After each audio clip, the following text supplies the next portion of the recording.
lancarnya gitu. Nah, dalam konteks memperbesar wadah rezeki itu tadi, ada beberapa pengalaman-pengalaman yang mungkin ini perlu untuk saya tanyakan. Ketika kemudian dia ditipu, tidak hanya pernah ditipu, tapi kita memberikan atensi terhadap segala macam peristiwa, entah kebaikan, entah kita disakitin hati, tapi respon kita senantiasa positif, kita arahkan untuk membesarkan wadah rezeki. Ya, Banyak orang yang berhasil gara-gara seperti itu. Bagaimana pendapat Anda? ya, betul Mas Hendra. Karena gini Mas Hendra, sama dengan begini Mas Hendra.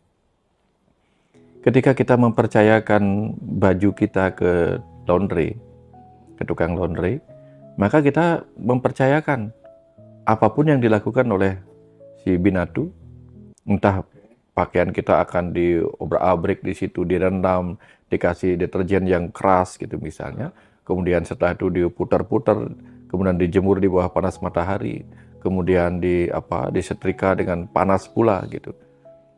Dan itu akan menghasilkan sesuatu yang bagus. Nah, ketika kita mengalami proses seperti itu di dalam diri kita, dalam kehidupan kita, kadang disakitin orang dan sebagainya, kita anggap kita sedang dibersihkan dan dirapikan untuk siap dipakai oleh orang yang mempercayakan dirinya terangkat oleh pakaian itu. Maka kita izinkan saja pakaian tubuh ini diobrak-abrik, diapakan saja lebih awal gitu, sehingga nanti akan terpakai oleh semesta ini yang sudah mempercayakannya kepada kita. Kalau kita bicara tentang neraka ya Mas Hendra ya, neraka itu tempat peleburan dosa, itu misalnya. Jadi kalau demikian, maka alam kehidupan kita sebagai manusia ini adalah alam di mana kita mengalami proses penebusan dosa-dosa masa lalu kita.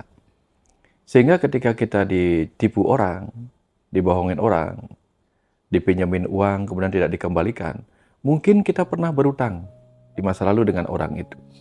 Sehingga ketika kita tidak membalas, ketika kita ikhlas menerima apapun yang dilakukan, berarti kita akan mendapatkan kepercayaan yang lebih besar di kemudian hari, Mas Hendra. Ya. Tapi respon kita sangat menentukan hasil ya Pak Wendy. Persis, pasti. Ya, karena ketika kita salah merespon, maka ya namanya juga salah merespon, Mas Hendra, gitu.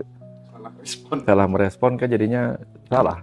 Makanya di ajaran Buddha itu kan disuruh berpandangan benar. Sehingga apapun terlihat benar. Oh, ini ada benarnya, ini ada benarnya, ada benarnya. Karena setiap hal itu kan dualitas, Mas Hendra. Kita mau melihat salahnya apa benarnya. Kalau kita berpandangan salah, segala hal terlihat salah. Tapi kalau kita berpandangan benar, segala hal itu terlihat benarnya.